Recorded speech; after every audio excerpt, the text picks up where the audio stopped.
Going back into the lesson, this is Ezekiel 22 and 1. It says, moreover, the word of the Most High came unto me, saying, now thou son of man, wilt thou judge the bloody city? Yea, thou shalt show her all her abominations.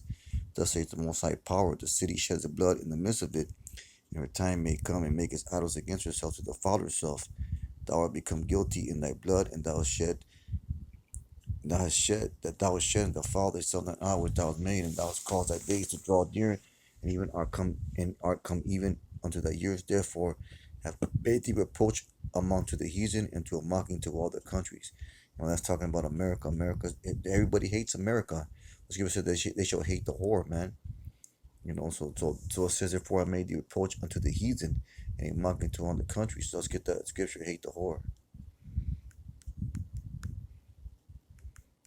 Because they're enforcing of their policies upon these other countries. Let's call these other countries to hate them, man.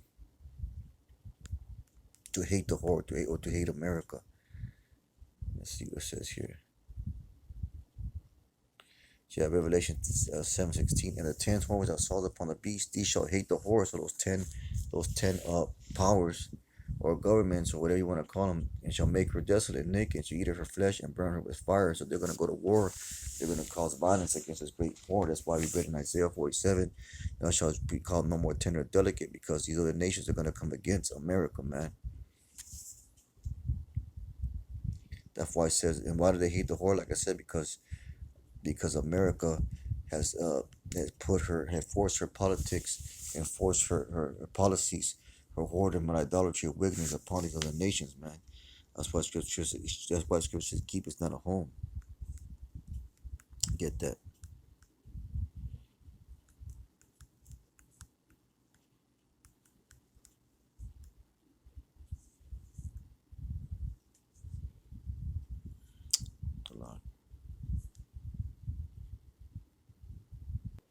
Congress Habakkuk 2 and 5, yea, also because he transgresses by wine. This is talking about America, because once again, they said they made the nations drunk with their wine or their philosophies. He is a proud man, neither keepeth at home. Now it's describing a male, saying he. It's talking about Esau, Edom, and also America is symbolic of a woman. So America as a whole, and Esau, Edom is described as a he here. But it means the same thing. Because I'm going to start at verse 4. Behold, the soul which lifted up is not upright in him, but the just shall live by faith. He also, because he transgresses wine, he's a proud man, and keeping that at home. This is talking about America also, man, because you got to have the spirit to understand these things, who enlarges his desire as hell, as death cannot be satisfied, but grabs unto him all nations, and he puts unto him all people. And why? Because how does he do that?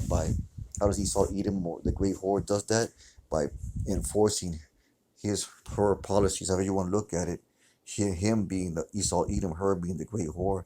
America in general, onto these other nations, man. Shall not all these take up a parable against him, and a taunting proverb against him, and say, woe to him that increaseth that which is not his? How long that he laid himself with thick clay? And that's talking about the high amount of debt that America has heaped upon herself, in the form of owing all this debt to these other nations, especially China, man. And also, they just continue to make up money out of thin air. Shall they not rise up suddenly that shall bite thee, and awake that shall vex thee, and thou shalt be booties unto them, because thou hast spoiled many nations. All the men of the people shall spoil thee, because the men's blood, and for the violence of the land and the city and all that dwell therein. So this is a perfect description of America and its policies, man. Going back to Revelation, the great whore, and also who runs America, man? None other than Esau Edom, because America is the throne of the whole world, pretty much. You go to Job 9:24. What does it say? It says the earth is given to the hand of the wicked. Well, his throne, is Britain and America, man, where dwells Esau Edom. But more specifically, he's talking about America, man.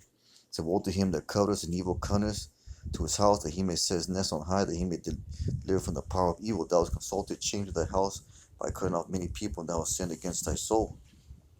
Anyway, the point of it is this, man. The point of it being in verse 8, because thou hast spoiled many nations, all the people shall spoil thee, because of men's blood, and for the violence of the land, for the city, and all that dwell therein. So that's, once again, these are just scriptures that speak about America, man. And there's many more scriptures that you can bring out. But I just brought out a few basic scriptures, so you people brothers can use as their precepts, man, for those that are new. But with that being said, it's a real quick lesson.